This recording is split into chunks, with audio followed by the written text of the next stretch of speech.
எத்தனை டேப்லெட் சாப்பிட்டாலும், ஈவன் நீங்கள் சர்ஜரியே பண்ணாலும் உங்களுடைய கீழ்முதுகில் இருக்க கட்டி மட்டும் திரும்ப திரும்ப வந்துட்டே இருக்கா அப்படின்னா அந்த கட்டியை எப்படி கம்ப்ளீட்டாக சரி பண்ணுறதுன்ட்டு இந்த வீடியோவில் பார்க்கலாம். கொஞ்ச நாளைக்கு முன்னாடி ஒரு பேஷண்ட் இதே தொந்தரவோட கிளினிக் வந்திருந்தார். கீழ்முதுகில் கட்டி, பஸ் வருது, உட்கார முடியல, பயங்கரமாக வலிக்குது, ட்ராவல் பண்ணாலோ சிக்கன் சாப்பிட்டாலோ ரொம்ப அதிகமாக கட்டி வருது. 3 வருஷமாக அவரும் இந்த பிரச்சனை வரும்போதெல்லாம் டேப்லெட்ஸ் எடுத்திருக்காரு. அப்போ சரியாயிருக்கு, ஆனால் திருப்பி வந்திருக்கு. ஸோ இங்கே 1.5 மாதம் ட்ரீட்மெண்ட் எடுத்ததுக்கப்புறம் அவருக்கு அந்த பிரச்சனை கம்ப்ளீட்டாக சரியாகி அத்தோட திருப்பி வரவே இல்லை. ஃபஸ்ட்டு விஷயம் மருந்து.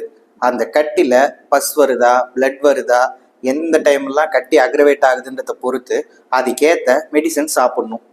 அந்த கட்டி இருக்க இடத்துக்கு மேலே ரீஇன்ஃபெக்ஷன் ஆகாமல் தடுக்கணுன்னா நீங்கள் அதுக்கு மேலே டெய்லி நைட்டில் கேலண்டோலா ஆயின்மெண்ட் அப்ளை பண்ணிகிட்டே வரலாம்.